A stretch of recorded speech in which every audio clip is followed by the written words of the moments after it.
बच्चों, आपने जो स्टोरी अभी अभी रीड की है उसको हिंदी में आप अच्छे से समझ लें। अ लेटर टू गॉड, ये जीएल प्यूंटस द्वारा लिखा गया है। इसका शाब्दिक अर्थ होता है भगवान को एक पत्र, ईश्वर को एक पत्र। ईश्वर को पत्र कौन लिखता है, कब लिखा जाता है, तो सार्वभौमिक सत्य है, सभी लोग जानते हैं। ईश्वर में आस्था व्यक्ति को कब आती है, कब व्यक्ति ईश्वर पर समर्पित होता है? ईश्वर में समर्पण का भाव तब होता है जब चारों ओर से निराशा आ जाती है। यहाँ कहानी उस मोड़ पर आ जाती है जब लेंचो नामक एक किसान, जो बहुत ही गरीब था, उसकी संपूर्ण जो पूंजी थी, उसका धन था, वो एक उसकी फसल थी, और फसल वो वर्षा और ओले में पूरी तरह से बर्बाद हो जाती है। जब पूरी तरह से बर्बाद हो जाती है, उसे कहीं भी किसी भी व्यक्ति से कोई किसी भी प्रकार की आशा नहीं रहती, वो बहुत ही परेशान होता है।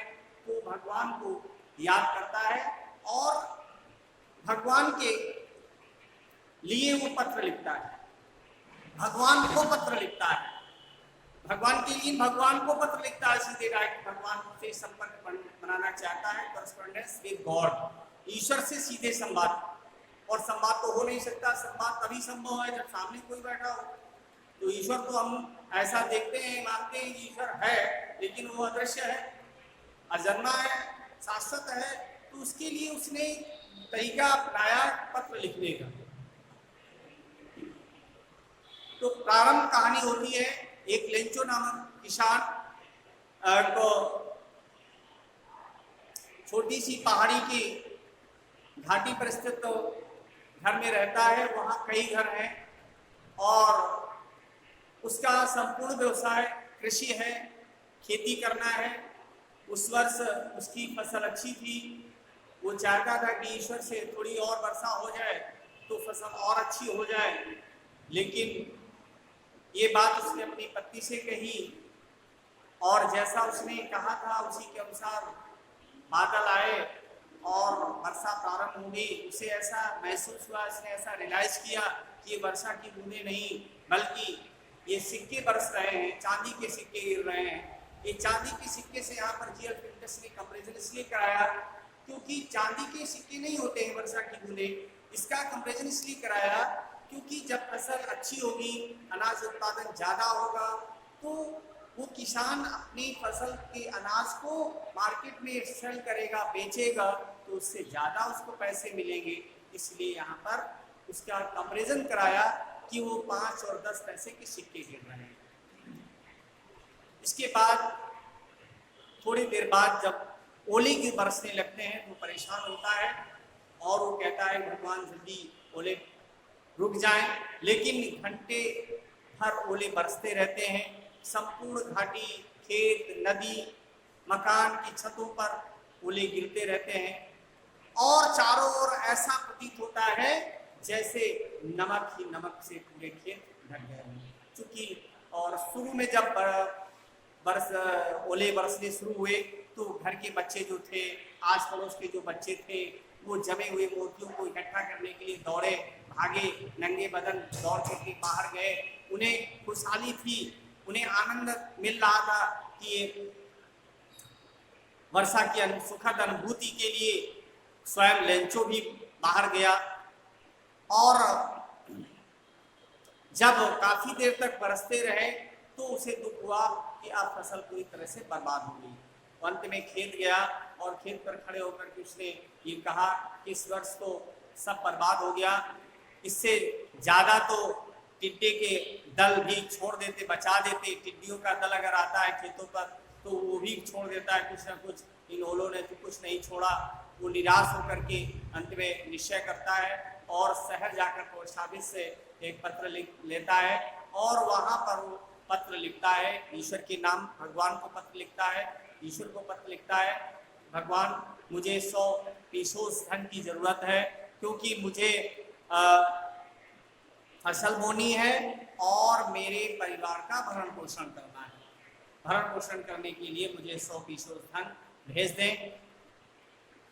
तो ये पत्र लिख करके वो डाक टिकट्स भी लेता है, चिपकाता है और उसी पत्र पेटी में डाल देता है।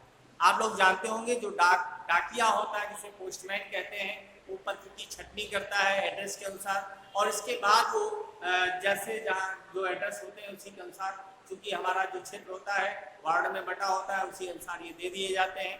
तो उसने देखा कि ये ईश्वर के लिए पत्र लिखा गया है, उसने अपने जीवन में ऐसा पत्र लिखा नहीं था, ऐसे पते का पत्र नहीं देखा था, तो उसे बड़ा आश्चर्य हुआ और ये पत्र ले जाकर के उसने अपने बॉस यानी पोस्ट मास्टर को दिखाया, पोस्ट डाकपाल जिसे कहते हैं हिंदी में, डाकपाल, डाकिया और डाकपाल।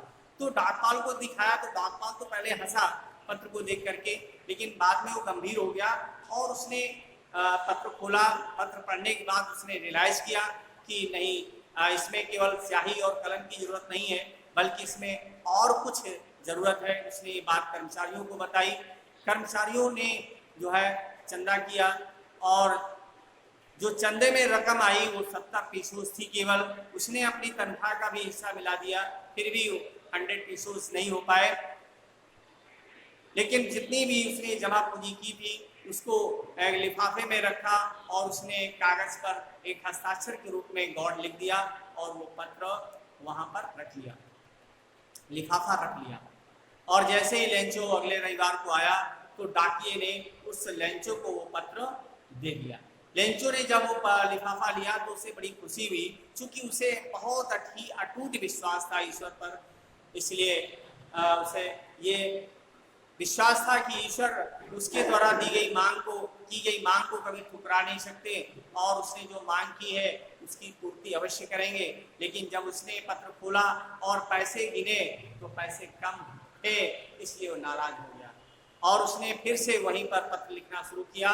उस पत्र में उसने लिखा कि हे भगवान, आपने जो धन भेजा था मुझे पूरा नहीं मिला है, मैं आपसे प्रार्थना करता हूँ कि शेष धन जो बचा हुआ है वो वापस मुझे दे दें, लेकिन डाक द्वारा मत भेजें, क्योंकि ये डाक कर्मचारी बड़े बेईमान होते हैं। और उसने हस्ताक्षर के रूप में लेंचो लिख दिया। उस पत्र को भी पोस्टमैन ने यानी डाकिया ने पढ़ा। पढ़ने के बाद यहीं से उसने जीएल फ्यूंटस ने इस कहानी का एंड कर दिया।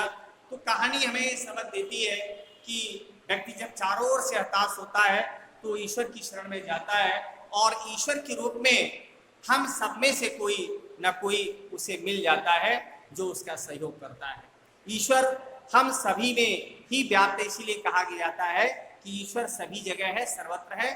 और ये देखने और परखने की हमें आवश्यकता होती है कि हम कैसे उसको देखें, कैसे परखें।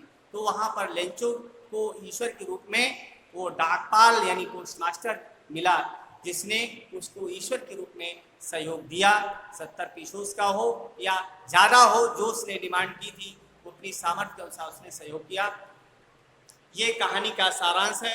इसके बाद हम डिटेल में आपकी बुक का रेडी हो जाएगी और एक एक पैसेज करके पढ़ाएंगे। वैसे मैंने ये लेसन अच्छे से पढ़ाया है, लेकिन फिर से मैं पढ़ा दूंगा।